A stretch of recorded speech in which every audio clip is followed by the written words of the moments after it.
Okay, so JR is a little excited today. Hopefully you can see me in there. We're going to work on the circles that you were talking about. How to get him to circle in hand. So he's watching another horse outside. You need to have a couple things working, and that's his hind end. Yeah. And his shoulder needs to be able to move to turn too, right? And his head in the same direction. So horses lead with their shoulder. So just remember that, not with their head. So getting the shoulder to move is probably the most important thing with your horse that's stuck in the right hand circle. So the second piece of that is your positioning. We're always on the left side of the horse. So then when we circle to the left, it's pretty consistent. We go to circle to the right, we switch the side that we're on. So we're often switching something about our positioning. So we'll get to that piece in a second. The first part, which we do with this horse all the time, is getting his hind end to cross over. So make sure when you're doing it on both sides, I'm just going to move this mounting block. On both sides, they're in the same position so they understand what you're asking them. So I like to stand right around his hip here and try not to move too much so that he doesn't move too much. And just kind of tap here. Try not to let him go super fast. The slower the better. He's not really relaxed right now, so I'm kind of standing in the same position. His shoulder is kind of always at my 12 o'clock, and there we go. And my hands pushing over on the back of his barrel here. So we've done that a bunch.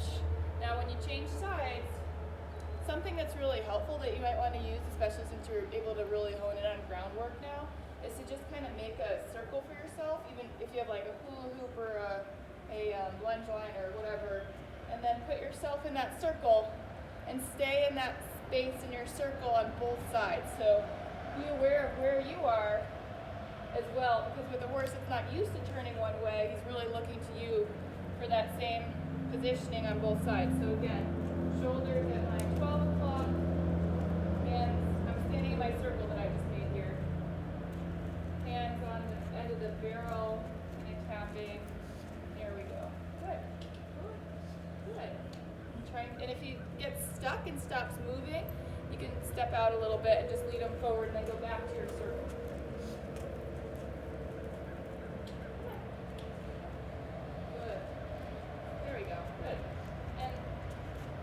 One-sided, as you know, people are also one-sided. So if you pair up our good side and their good side, we're both stuck with the same bad side, and that's could be part of the problem that he's not turning. And the other part of the problem is that he's just not used to turning on that right side. We're always leading on the left, so when you turn him this way, you're on the left side of him. Even when we go to walk him into a door on the right side, we kind of want to push their body over. So, I'll get back here. Okay, so we work on the haunches and spend a little extra time on the bad side. So spend a little extra time standing, standing on this side of him.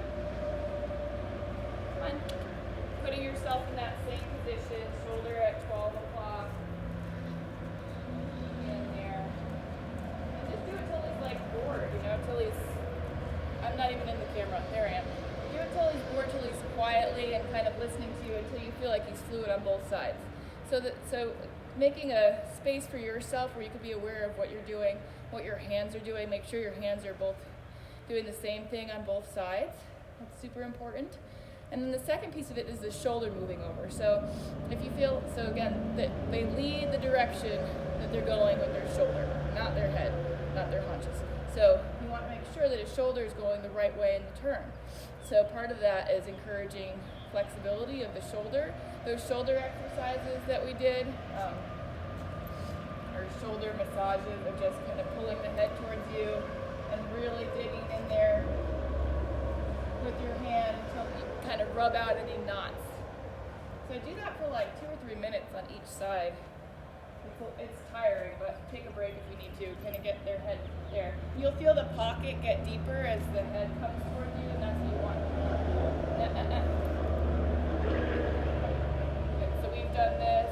So that's just kind of like a not really an exercise, but just helps loosen up that shoulder where there's often a lot of tension. So the same thing that we did with the haunches yielding on the inside, you should do with the shoulders too. So getting the shoulder to cross over, encouraging that to be flexible is just as important as the haunches, the hind end, especially because that's where they're going first in the circle. So what I like to do is, and again, put yourself, once you have it down, put yourself in a space where you can be aware that you're doing the same thing on both sides. So forgive me if I step out of my, I don't have a videographer today, so we'll try and stay in your zone. So first you want to get him to kind of move forward a little bit, and then really put, hold on, let me get away from you a little bit. So get him to move forward, and then push the shoulder over so he's kind of leg yielding off of this.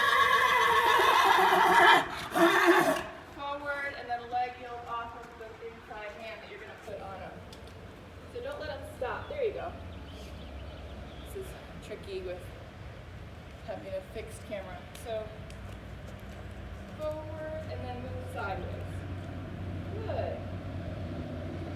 don't know if you got any of that. So forward, sideways. Forward, sideways. And they'll get stuck. He's going to get stuck. But just really make sure that that shoulder is just like in a leg yield, pushing over. And you're going to move a little bit more doing this with him because you have to kind of encourage him to go. You have to encourage him to go forward so that he's not getting stuck. You can't push him sideways forever. So again, just kind of a little bit forward first, and then push your shoulder over just like you would in a leg yield to get that shoulder kind of opening up on the ground. And then when he makes a turn, you'll find that it's a little bit looser. So they get locked up in the shoulders a lot, and they often don't know where to go with them. Come on, move up. So there. Good. Good boy. And you want to feel like a little bit of resistance. That's okay.